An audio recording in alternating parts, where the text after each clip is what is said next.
I like to say that outcome estimates from a product manager should be directionally correct. It's never perfect, and there's so many factors that happen between planning a project, designing and building it, and then delivering it, and the outcomes that actually drive the business growth. There's sales, there's marketing, there's customer success, there's legal and compliance, there's the customers actually using it and loving it, and the time to adapt the product.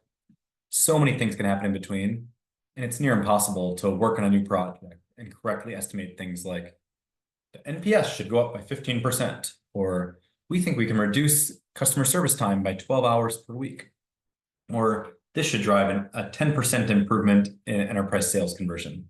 Those estimates are near impossible. They're very important to make.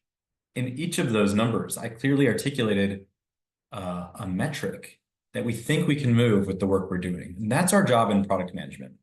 Most product folks I work with, they don't estimate these things at all because it's hard, it's scary to put our names on those. But so we manage the amount of work that we believe we can get done instead. We say we finished 6 new features over the last 3 months. That doesn't drive the business forward. Well, it might. We just don't know how it does. And that's why it's so important to talk about the metrics. We know that if we build something that our customer service team needs, that it could reduce the customer service hours. And we could talk to the customer service team about that. Or if we're trying to increase customer satisfaction by 15%, we can read all the major pain points that our customers are going through and why NPS has been low, and talk to those customers and quickly learn about things we might be able to develop to increase customer satisfaction by 15%. Or if we need to increase enterprise sales conversion by 10%, we could talk to our sales team and learn about why the enterprise deals aren't closing, or new functionality we need that an enterprise customer needs to buy our product. So understanding each of these things, then building solutions, they are metric driven, and it's so important to lay that out. So strategy is super important. We should be able to see the direction the company is moving. Maybe it's something like we need enterprise customer growth, or we need to cross-sell between our 15 products more often to increase revenue. There's a lot of similarities, and we have very little shared customers across product 1 and product 7. What if we can get them to use both of these products? So really understanding the strategy of the company is critical. And as a product manager, it's our job to see that direction and help, push like a big car or a big boulder. We could actually push the company towards that outcome. And there's measurable things we can do. So we think building this product or this new feature will actually drive us towards that goal. And here's how we're going to measure success. It's important to directionally see that and to measure to get our initial benchmark. If we want to increase activation rate by 15%, we need to understand where we are now. And often companies aren't even measuring those things. So it's really important to understand where we're going directionally as a company, define those strategies, pick the impact metrics our company is really focused on and they want to see move, and then we can decide what we're working on to actually move our company towards those goals. And we measure and improve and keep iterating until we see those metrics move up.